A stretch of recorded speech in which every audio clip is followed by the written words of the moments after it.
Bolívar culminó su viaje al sur del Perú, en la ciudad de Puno, a donde llegó a comienzos de agosto de 1825. Si bien el viaje al sur fue apoteósico para Bolívar, a los peruanos nos costó la desmembración de nuestro territorio. Primero por Sucre, que con el ejército vencedor de Ayacucho pasó al Alto Perú, convocó a una asamblea no autorizada para que los altoperuanos manifiesten sus deseos de autonomía. Y después por Bolívar, que avaló todo lo hecho por Sucre. Lo real es que con una parte de nuestro territorio se creó una nueva república llamada primero Bolívar y después Bolivia.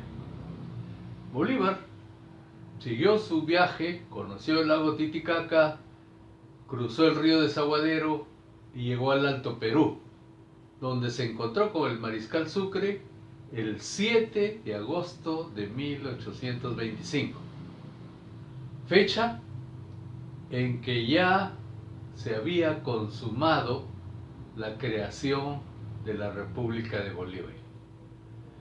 ¿Por qué? Porque el 2 de agosto de 1825 el general rebelde español Pedro de Olañeta había muerto en la batalla de Tuzmula entre dos grupos de su ejército, y porque el 6 de agosto la asamblea de Chuquisaca había creado la República de Bolivia. Bolívar prosiguió su viaje ahora ya en Bolivia y llegó a La Paz el 20 de agosto de 1825. De La Paz se dirigió a Potosí, la famosa ciudad de las minas de plata. Ahí hizo colocar en la cima de los cerros la bandera del Perú, de Argentina y de Colombia. En Potosí recibió una delegación argentina que venía a pedirle ayuda para su lucha con Brasil. Ayuda que no se concretó porque el conflicto Brasil-Argentina se arregló pacíficamente.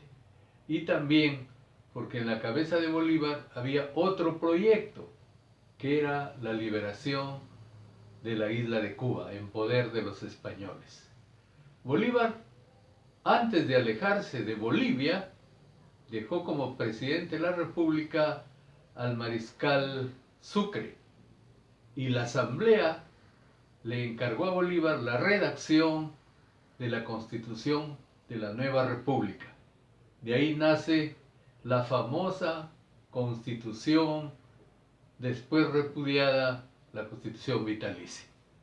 Bolívar empezó a retornar al Perú vía Tacna, Puerto de Arica, Chorrillos, Lima, donde llegó el 7 de agosto de 1826.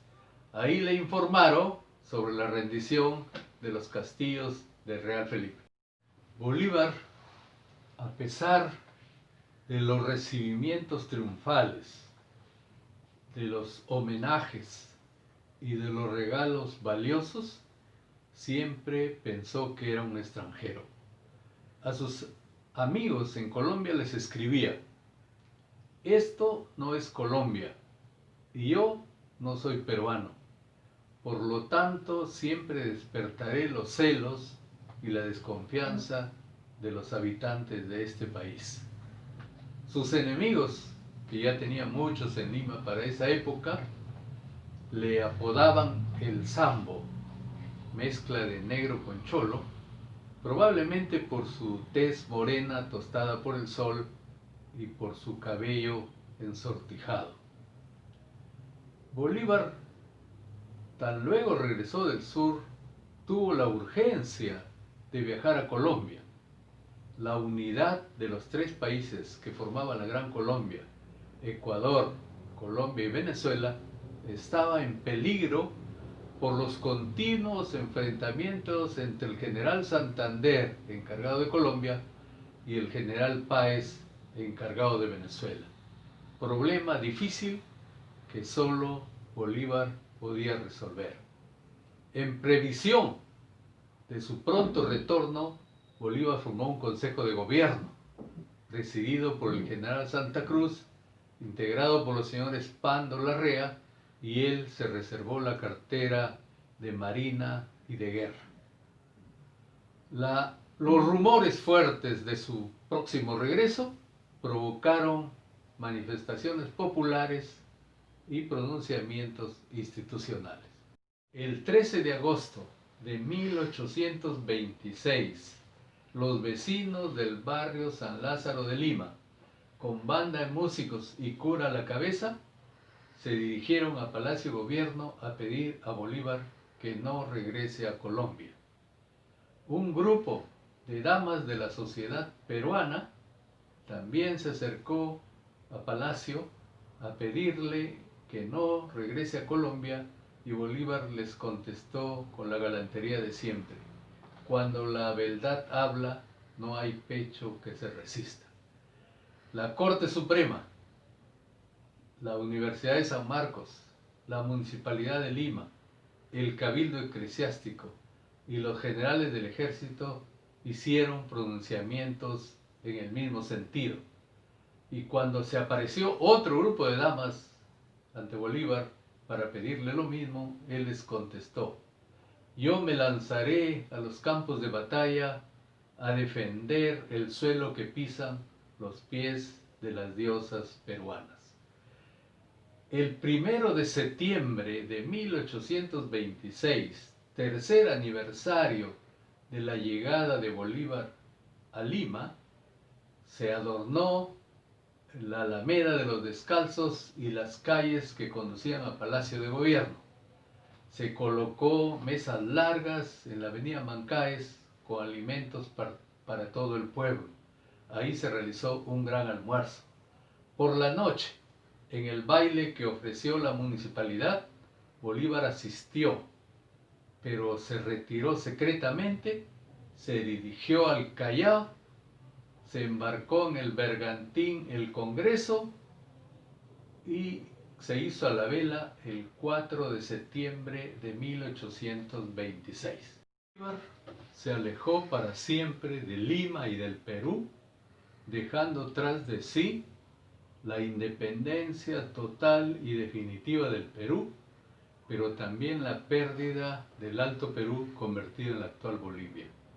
La pérdida de Guayaquil había sido antes y la guerra contra la Colombia de Bolívar sería después. Así se alejó del Perú el gran Bolívar, genio militar, que sus 14 años de guerra lo pasearon triunfante por un confín a otro del continente. Orador brillante, cuyos discursos eran de una belleza literaria y gran contundencia política. Político consumado, férreo y tenaz, superior a las adversidades, al infortunio y a la derrota. Y un honradísimo al extremo, que sacrificó la economía propia y la de sus familiares por el ideal de la independencia. Y que, como todo ser humano, cometió grandes errores que los peruanos no le hemos perdonado. De ahí que en nuestro país se lean textos y libros en su contra, y que en las redes sociales aparezcan apreciaciones agraviantes sin ningún fundamento histórico. Lo real y definitivo es que San Martín proclamó en 1821 la independencia del Perú con medio país en poder de los españoles, y que Bolívar en 1824 convirtió esa independencia total y definitiva con las batallas de Junín y de Ayacucho.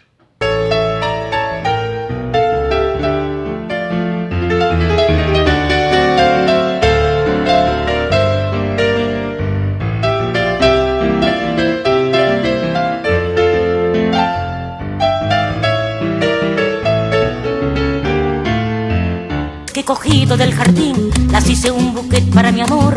Tienen jazmín del Cabo y tulipán, también claveles rojos de ilusión. Pensamientos limitan su confín y blanca hasta su